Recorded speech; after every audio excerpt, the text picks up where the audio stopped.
Someone who just wants to lose fat, lose weight, get lean, this advice I'm about to share is not as critical. For people who are looking to achieve a muscular physique, they're looking to maximize strength and fullness in the gym, what I'm about to share will apply to you. So the first thing, when you're taking advice from anyone, guys, on the internet, you have to ask yourself, who are they speaking to? Are they even speaking to me right now? Does this apply to me? Are my goals different? All right, so for guys who want to maximize muscle mass, bodybuilders, if you will, and essentially my definition of a bodybuilder is anybody who wants to gain muscle and lose fat. So if you want to gain muscle and lose fat, you're a bodybuilder. If your mom wants to gain muscle and lose fat, she's a bodybuilder.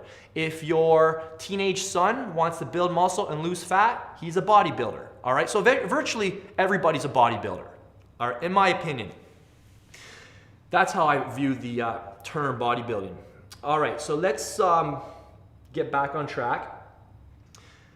Let's just look at this in an order of importance. Number one, calories. We've discussed that. Got to be in a caloric surplus. You can't build muscle out of nothing. Two, macronutrients, absolutely critical, and they're going to be varied based on somebody's level of leanness, whether they're trying to gain muscle quickly, whether they're trying to do it progressively, their ability to tolerate carbohydrates, their insulin sensitivity. All these things will dictate somebody's ratios of proteins, carbs, and fats. And let's not forget, we need to make sure we're getting sufficient fiber and vitamins and minerals and phytochemicals. You guys know all that. Now, we've got that in order. What's the next step? Meal frequency. Does it matter? Absolutely, it matters. Why? Because there is an anabolic cap within every meal that we eat. You can only stimulate so much protein synthesis per meal. And this is where the people who are falling, I don't even want to label it because I'm going to get attacked by them. So I'm not going to label those people. But people who say that it doesn't matter, they're not stimulating protein synthesis as much. The key to achieving a muscular body is to stimulate protein synthesis as much as possible throughout the day. And the way we do that is by consuming approximately 30 to 45 grams of protein per meal, because that's most likely going to contain around 3 to 4 grams of leucine, which is what this is the amino acid that's necessary for muscle growth. This is why we establish a regular meal cadence. If you want to debate about whether it's 2 hours or 6 hours, I don't care. But at the end of the day, people that are establishing a more regular meal cadence are, for the most part, going to achieve better physiques. I would say 90% of the time. It's going to work for 90% of the people. Of course, there's exceptions to these rules. Of course, you're going to find somebody who eats twice a day or once a day and looks phenomenal, and he's going to be, the poster boy for that. And that's fine. It's something that if it piques your curiosity, give it a shot. But I'm going to encourage you to try and look at the entire picture. What else are they doing? Is there stuff they're doing that you don't know? All right, you have to look at everything from a big picture perspective. So meal frequency does matter because there's an anabolic cap within every meal, and you can't make up for it by just having a bigger meal in the day. Oh, I missed my last meal, so I'm just gonna have 100 grams of protein instead of 50 grams, and I'll be fine. No, you won't. You're not gonna stimulate as much protein synthesis. You can miss 3 of your meals and say, oh, I'm gonna just make up for it in my dinner. Well, you can, but you're not going to stimulate as much protein synthesis as if you were to have those divvied up into multiple meals. So my encouragement to you, and I will stand by this until I find a more effective way that works for myself and my clients, because again, I don't learn in the classroom. I take what I hear in the classroom and I apply it to the real world, which is what matters. That's what people pay me for. People pay me to get them results in the real world. And the real world has shown me and my clients 90% of the time, 90% of them will do better on some sort of regular meal cadence because we are creatures of habit. At the end of the day, you have to figure out an optimal meal frequency that allows you to get your macros in, but at the same time stimulates protein synthesis on a regular basis. From the recent and most convincing research that I've read, eating at least 5 meals a day with one shake is probably going to be the best route to maximize muscle growth. I have seen my best gains having 5 meals a day with one shake.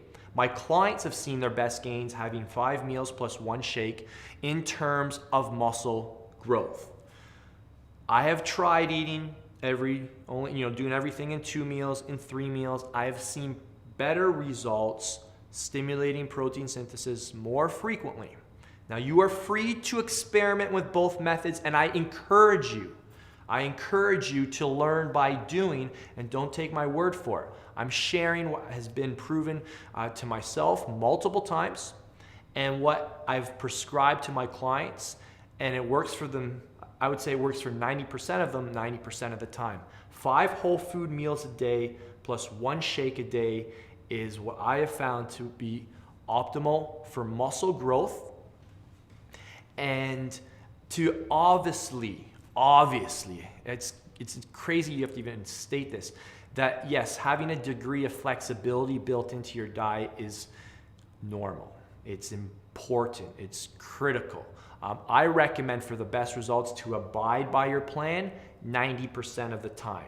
When you're looking to dial it in, will you see results falling at 70%, 80%? Probably, but if you're looking for like the fastest results, following that regimen 90% of the time will, I guarantee you, help you achieve your best results.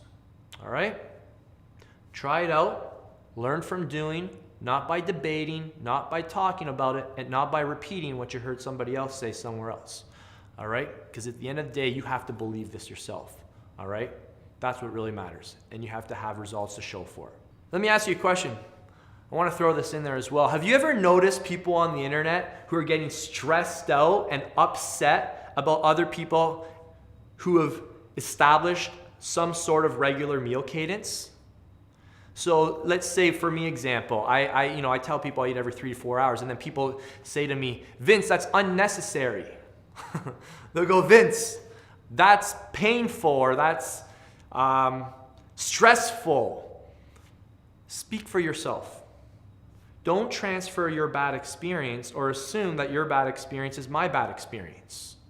All right? And don't assume that on others as well. The only people I see getting stressed out about eating on a regular basis are people that are watching others do it. It's crazy. I'm like, my clients are fine eating 5 meals a day and 1 shake. They don't complain to me. They're getting results. They like it. It gives their day structure. It's not some sort of mountain. It's not some sort of impossible task. It doesn't ruin their lives. It doesn't ruin their social environment. It doesn't ruin their day. It doesn't cause unnecessary stress. So don't assume that just because you had a bad experience with it, that it's ruining, that they're having a bad experience with it. You have to understand there's different ways to skin a cat. Ultimately, we're all following the same big picture principles, but some people find having a regular meal cadence to be more effective. All right? And if you can't live with that, well then tough luck. All right, that's it, guys. So make sure you subscribe to the channel. Also, to stay fully connected with what I'm doing, we do a lot of contests and giveaways over at my fan page. Go on over and visit vincedelmontefanpage.com, and you can stay connected all the time and you won't miss a thing. Until next time, I'm Vince Del Monte. Thank you so much for watching.